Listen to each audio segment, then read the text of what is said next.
నిరుద్యోగులు ఉన్నారు, వాళ్ళతో కూడా మాట్లాడే ప్రయత్నం చేద్దాం. ఈ మధ్య సోషల్ మీడియాలో ఫేమస్ అవుతున్నటువంటి కంటెస్టెడ్ ఎమ్మెల్యే అస్మా ఏంది నీ రియాక్షన్ ఏంది రేపు ముఖ్యమంత్రి రాక మీద? స్వాగతిస్తున్నామన్నా, కానీ నిరుద్యోగుల గురించి కూడా కొంచెం ఆలోచిస్తే బాగుంటుంది. ఎందుకంటే సంతోషం, 2 సంవత్సరాల కాలంలో ముఖ్యమంత్రి గారు రెండు సార్లు ఇప్పటికీ రెండవసారి రావడము. కానీ నిరుద్యోగులకు కూడా చాలామంది ఆశలు పెట్టుకొని ఉన్నారు. వాళ్ళకి ఇచ్చిన హామీలు 2 లక్షల ఉద్యోగాలు, నిరుద్యోగ భృతి, ఇలా వీటిపైన కూడా చర్చ జరిగి రేపు ఏదన్నా నోటిఫికేషన్ వస్తే బాగుంటుందని 1000 కళ్ళతో నిరుద్యోగులం ఎదురు చూస్తున్నాము. అది కూడా ఇవ్వాలని చెప్పేసి మేము కోరుకుంటున్నాము. ఎలాంటి ఆందోళన ఏం చేయం. కొంతమంది నిరుద్యోగులు మేము అడ్డుకుంటామని, ఇచ్చిన మాట నెరవేర్చలేదని ఇట్లా కొన్ని స్టేట్మెంట్లు వస్తున్నాయి. మీరేం చెప్తారు? ఒక నిరుద్యోగ ఏం చెప్తారు? ఎవ్వరు అడ్డుకోవట్లేదు.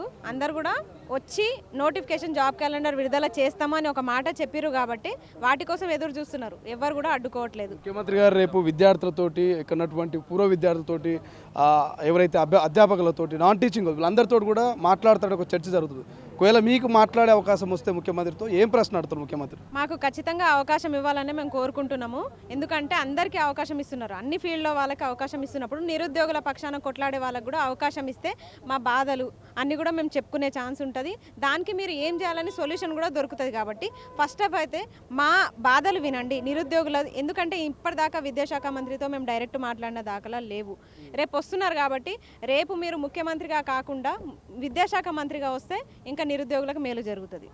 ఇనుప కంచెలు, పోలీసు భద్రతా బలగాలు అవసరం లేదు, ఒక్కనే వస్తా, ఏ ప్రశ్నలకైనా సమాధానం చెప్తా, మీరు ఏమైనా మాట్లాడాలంటే మాట్లాడవచ్చు అని కూడా గతంలో స్టేట్మెంట్ ఇచ్చారు. అన్నట్టుగానే రాబోతున్నారు.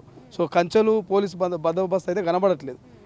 ఉంటాయంటారా? రేపు ఉన్నాయనుకుంటున్నారా? మేమైతే ఉండవు అనుకుంటున్నాం. ఎందుకంటే ఇచ్చిన స్టేట్మెంట్కి ఇప్పుడు ఏర్పాట్లు అయితే జరుగుతున్నాయి కదా. కంచెలు ఇలాంటివి ఏం లేకుండా రేపు కూడా పోలీసులు కూడా కొంచెం మమ్మల్ని అర్థం చేసుకోండి.